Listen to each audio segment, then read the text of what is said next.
Olá a todos, bem-vindos ao canal Chester News, né? Quero falar as últimas notícias, né, as atualidades em questão da guerra da Ucrânia com a Rússia.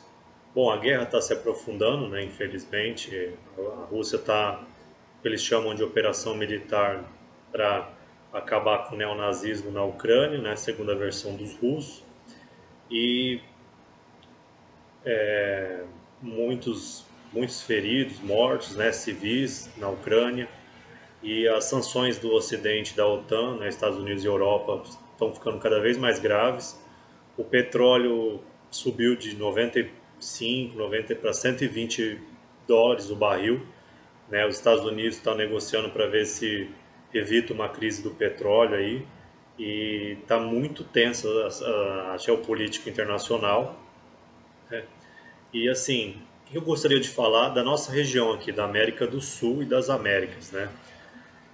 Na minha opinião, o Congresso brasileiro deveria fazer uma consulta formal, né, aos Estados Unidos, que é um aliado do Brasil, né, de longa data. O Brasil é um aliado extra-OTAN desde 2019, que o presidente Trump colocou o Brasil como aliado extra-OTAN desde 2019. Né? O Brasil ele é muito bem recebido em todas as partes, devido à nossa neutralidade, né, e à nossa condição histórica de ser um continente pacífico, graças aos Estados Unidos principalmente, que luta quase todas as guerras que a gente não precisa lutar.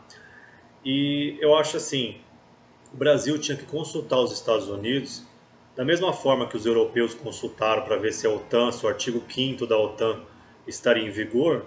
Seria interessante o Brasil, o Congresso brasileiro, fazer o mesmo, Comissão de Relações Exteriores do Congresso, da Câmara dos Deputados e do Senado.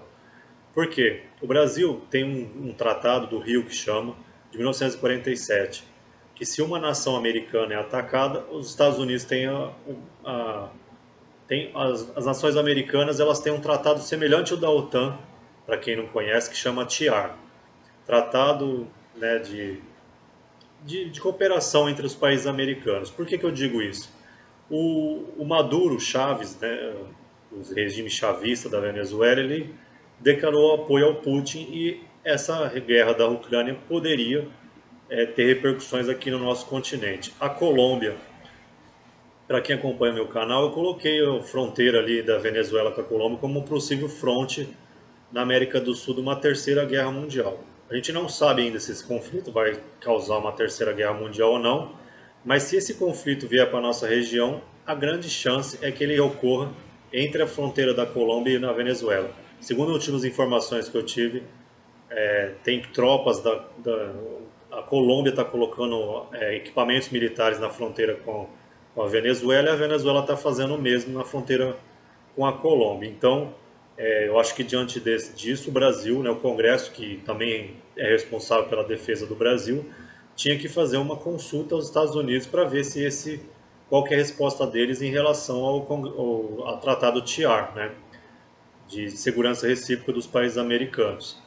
Porque se a Venezuela der realmente apoio à Rússia e China, o Brasil tem que ver, pelo menos, se os Estados Unidos ainda é aliado, a gente é aliado à extra-OTAN, mas como o Brasil tem uma posição muito ambígua, muito fraca em relação a alianças, né, a gente sempre deu como se fosse um país da ONU, né, um país da paz, só que agora a gente está diante de um conflito que está piorando a cada dia, cada semana está ficando muito pior o conflito, e o Brasil precisa saber se vai ter uma assistência ali ou dos Estados Unidos ou se o Brasil descampa para o lado da Rússia, China e Venezuela, o que eu, na minha opinião não seria uma boa posição, porque eu, ao longo do meu canal, quem acompanha os Chester News aí mais antigos, sabe que o Brasil é muito perto dos Estados Unidos.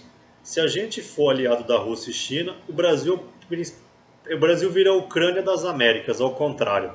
Né? A gente é destruído facilmente pelos Estados Unidos, então a gente não tem muita opção, na verdade. A gente tem que ser aliado dos Estados Unidos e da Europa.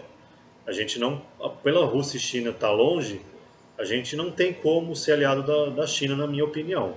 É muito improvável, mesmo que a Rússia e China ganhem essa possível, sei lá, esse conflito aí que está se desenvolvendo, eu acho que o Brasil tem que buscar proximidade com os Estados Unidos e Europa.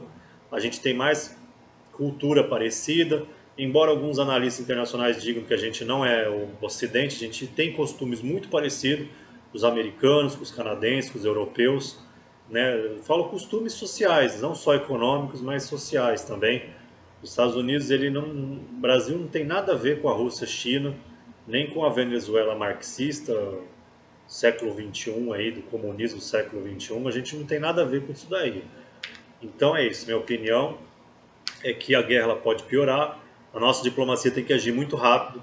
Eu acho assim, a nossa diplomacia ela é boa, mas ela é muito lenta, né? Ela demora para analisar cenários. Por exemplo, uma da crítica que eu faria é a evacuação, né? Quase 200 mil soldados na fronteira com a Ucrânia e Brasil falando para os brasileiros permanecer na Ucrânia. Agora manda um avião lá para a Polônia, depois que a guerra já está intensificada, não dá para ficar agindo depois que as coisas acontecem. Na diplomacia, as coisas são mais dinâmicas às vezes, é igual filme de ação, não é ficar estudando até todo mundo morrer, acabar e não ter nada definido. Né? O presidente Bolsonaro, eu até faço um apelo que ele tenta agir mais rápido, pensar mais rápido do que ficar só vendo o que acontece como observador. O Brasil é um país muito importante, a nossa população merece respeito, merece também saber o que está acontecendo, né? Então o presidente e o Congresso tem que passar segurança para a população brasileira, que é o conflito, se caso vier para a América do Sul, que o Brasil tem uma posição clara de ser aliado dos Estados Unidos e da Europa, né? Eu acho que o Brasil tinha que falar uma coisa parecida com isso, né? Porque essa viagem que vários diplomatas experientes falaram que era para desmarcar, o Bolsonaro foi, então assim, é só isso que resta. Na minha opinião, em resumo, a gente devia de fazer uma consulta dos Estados Unidos para ver se o TIAR, né, que é o Tratado do Rio, que é de proteção dos países americanos, ainda está em vigor. Eu acho que seria muito importante nesse momento de agravamento da crise da guerra da Ucrânia com a Rússia, né, muitos rumores na mídia, a mídia toda está desesperada, todo mundo achando que vai ter a Terceira Guerra Mundial, mas o mundo já passou por momentos tensos assim e não aconteceu guerra mundial. Mas é igual o analista falou na CNN. É a primeira vez que alguma potência nuclear, então o risco é muito grande mesmo. Uma guerra que foi iniciada, a gente não está num filme da Sessão da Tarde dos anos 90. A Rússia ela é poderosa, tem armas muito potentes, mesmo sem ser as nucleares. Então, assim, o Brasil ele precisa tomar uma posição. Não dá para ficar em cima do muro eternamente, porque o negócio pode ficar feio. Se a Venezuela atacar a Colômbia, a gente tem que rapidamente falar que a gente está do lado dos Estados Unidos e da Colômbia e não da Venezuela e da Rússia, como deu a parecer. A própria secretária de porta-voz dos Estados Unidos falou, parece que o Brasil está do outro lado. Então a política externa é um debate. Eles falaram isso, os americanos. Agora a gente tem que mostrar que está do lado deles ou não. E isso é sério, tem consequências. Eu acho que a gente não deve ser inimigo dos Estados Unidos, porque a gente seria uma Ucrânia às avessas das Américas. A gente seria prontamente destruída. Quem não conhece de política internacional, os Estados Unidos ele é no mesmo continente que o Brasil. Muita gente não sabe, mas as Américas, a América Central, ela é relativamente pequena. No mapa ela fica esticada, mas o Brasil e os Estados Unidos é vizinho praticamente. E eles têm muitas armas. Os Estados Unidos, com as armas que eles têm dentro do território dos Estados Unidos, aviões, caças, eles destroem a gente assim rapidamente. Então a gente é obrigado a ser aliado dos Estados Unidos. Quem não entende isso, lamento, mas não dá para anos de estudo explicar em 15 minutos. Mas é isso. A gente não tem como ser inimigo dos Estados Unidos. Então, Bolsonaro, se a guerra piorar, por favor, pergunte para os americanos se o tratado TIAR, que é semelhante ao da OTAN, só que nos países americanos, está em vigor ou não. É isso, é o meu recado, Chester News. Um abraço a todos e que a paz esteja com vocês, com o mundo inteiro.